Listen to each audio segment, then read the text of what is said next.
And it will unfortunately end at turn number 1. And so, such disappointment. On the curb, and maybe the pressure of the tires a bit low. The tires doesn't touch anymore down. Are you okay, Lucas? Yeah, I'm okay.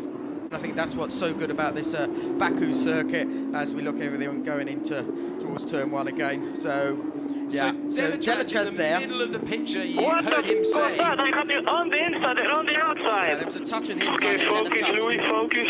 Deletras make the corner without checking the inside. Yeah, I think that Deletras moved. What is Galan doing? Whoa, what did he do? What happened? Now, so this is Roberto Merhi into turn number 4. Fuck, I crashed. Okay. Are you okay? Mary, are you okay? I'm fine. Okay, thanks for confirming. Like you said, impossible to overtake on the inside because there is wet and you lose the car. Fukuzumi lost the car and they breathe with it. Track conditions with the rain falling. And we can see him a long way off the road into the corner, so he would have been pretty deep through the gravel. And heading to the wall out of the qualifying session. It's brought out the red flag, and it was only a gentle tap in the end. This, and we see the move here. This is Nissany trying to battle all the time, and that is contact between Merhi and Boschong, and that is going to be a very angry MP Motorsport debrief late of Nairei Fukuzumi. And it did not work for him, cranking on the opposite lock and ending up at that. Ever brave Artem Markelov on the attack instantly. Well, I think he didn't really have much try. Oh, that was a huge hit from Luca Giotto. We're about to go on board. Unsighted. Half-hearted, committed. And so goes wide in Raskas, gets a slightly straighter exit, thinks about it, but then he had an oversteer going for the inside. I think that cost him a little bit of ground.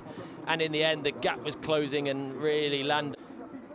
I've never seen anything like that before. Here we go. This is on board. Nyck de Vries to the inside. Late move from Albon, and they're going to argue about this one later. But this is how the race leader... that is such a big moment there for Gelael. Yeah, it all happened actually before he comes into sight there. His rear end gets a real big twitch on, which doesn't allow him to sort of rotate the car. Yeah, worth a gamble for Latifi there because, you know, you never know. But this is all the instance there with Albon ramming the back. Yeah, just looks as if it's sort of clipped. Yeah, it's the curb there. You see the car, it just bounces. When it bounces, cause too much damage. A front wing is fine. They have spare front wings. And this is going to be exactly the position that I was speaking about a few moments ago. It's Alexander Albon, who for the 3rd race in a row is going to take pole position.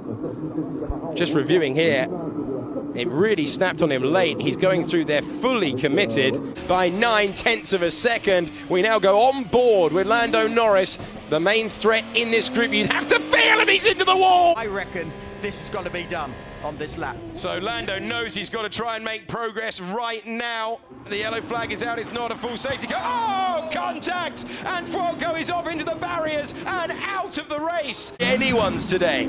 Yeah, you're right. Not an easy condition. There's been a contact between Kunter and probably Deletras. Ooh, risky. Very risky indeed. Big impact between... A bit wide, and Luke was completely outside, and then he used the inside line. They got no clue how to drive these. 3 side by side. There was no space enough, and then... So as everyone else makes their way back to the pit lane, this was the off-road moment. I wonder if something had broken before. Here, you saw the slippery surface flag being waved, and this was Gunter a moment ago. Oh, that is how Kari pirouetted out of the race. Yeah, it's on the curb on the AstroTurf, a little bit. Spin there from Latifi, good getaway for Albon, straight past Norris, who's fading. He's down to 5th immediately as they go 3 wide. Lot of smoke at the background there, and a big scratch. That's Giotto into the wall after contact with... In 2nd place, and he is followed by Alessio Lorandi in 3rd. Russell is in 4th. Oh, he's hit him! Lorandi's hit him and spun around. Double contact to remove. 17th position. More curb. Watch, here we go. Oh, that's a major moment and a spin for Niko Kari as he finds a part of the racetrack I don't think I've ever seen before. Of laps down. So let's see what happens. We're looking for the third place car, the Navy one. Watch everyone. Amazing reactions there from Lando Norris to get round, but that unsighted. We saw a similar thing in Formula 3 earlier this year. There was Dan Tincton getting hit there. Oh, that is enormous. That is